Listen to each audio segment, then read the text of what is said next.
This video contains our tax opinion regarding the deductibility of the following amounts incurred by Amazing Connection.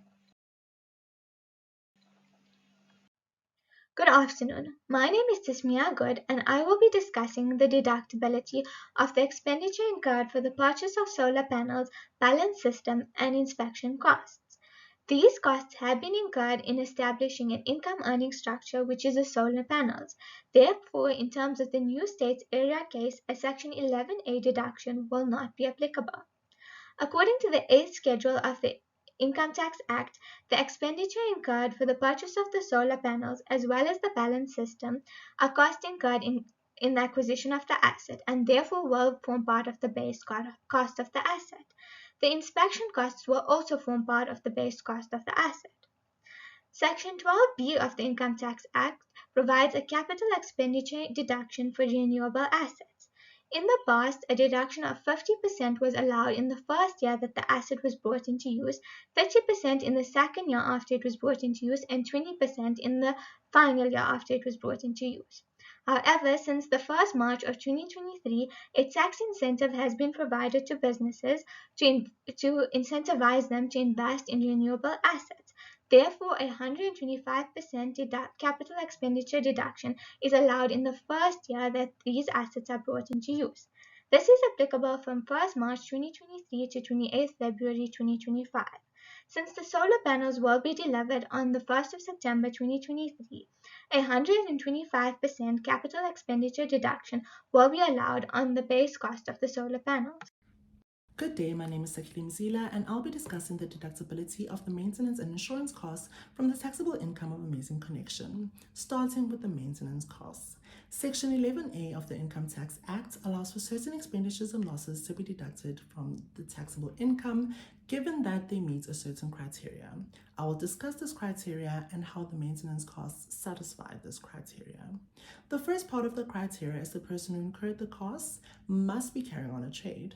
By providing network services to consumers, Amazing Connection qualifies as juristic person carrying on a trade, therefore meeting this part of the criteria.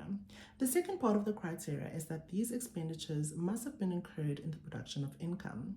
The maintenance of solar panels ensures that they are working at optimal levels.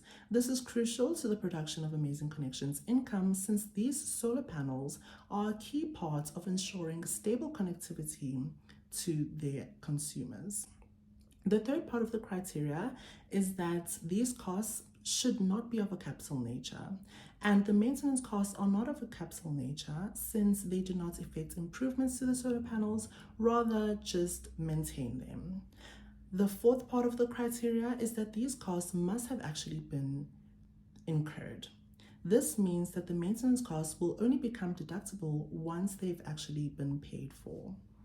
I'll now be discussing the deductibility of the insurance costs against the same criteria. Again, Amazing Connection is carrying on a trade since it provides network services to consumers.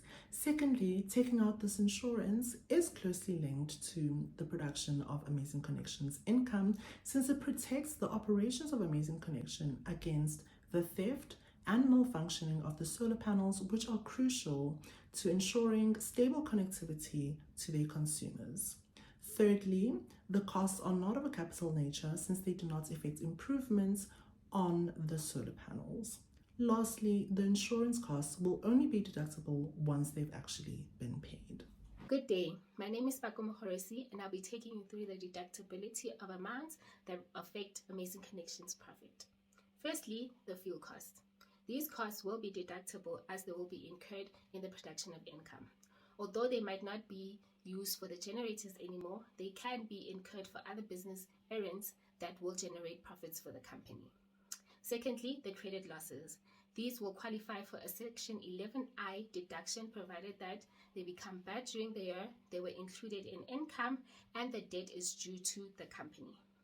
As these credit losses increase, the business can also qualify for a Section 11J for any credit losses that they expect in the future. Thirdly, the employee costs will also be incurred in the production of income as these workers will be installing networks to generate income and profit for the company. The investment in working capital comprises of a lot of current assets and current liabilities, one of them being inventory. and this will be deductible according to Section 11A for any consumables that they might use to install these networks. Secondly, the trade receivables will not be deductible as it will relate to credit sales, which is an inclusion. Taxable trade payables will also not be deductible as these are not expenses or losses, but rather just a liability and an obligation for Amazing Connection to pay their creditors.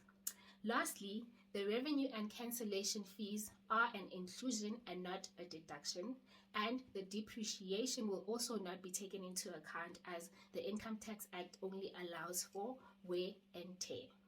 Thank you. Good afternoon. My name is Danelle and I'll be discussing the deductibility of the permit cost and the backup power battery. The permit is required by Amazing Connection to enable them to use the newly acquired solar panels. Normally, as Section 11A states, any expenditure actually incurred in the production of income for the purposes of carrying on a trade that is not of capital nature will be allowed as a deduction from their taxable income. Since they will acquire the permit to enable them to deliver their services to customers without load shedding interrupting their connectivity, this expense will be incurred in the production of income and thus meet the Section 11A requirements. But it was clearly stated that the permit is non-deductible for tax purposes. So Amazing Connection will thus not be able to deduct this expense in any of their years of assessment. The backup power battery is acquired for instances where the solar panels will not be able to generate enough power to enable them to deliver their services to customers when load shedding strikes for long periods of time. For Section 11E to apply, Amazing Connection should own the asset and use it for trade purposes whilst its value diminishes due to its use. This section is applicable here as the asset is acquired by Amazing Connection during 2025 and used when necessary to deliver their services to their customers.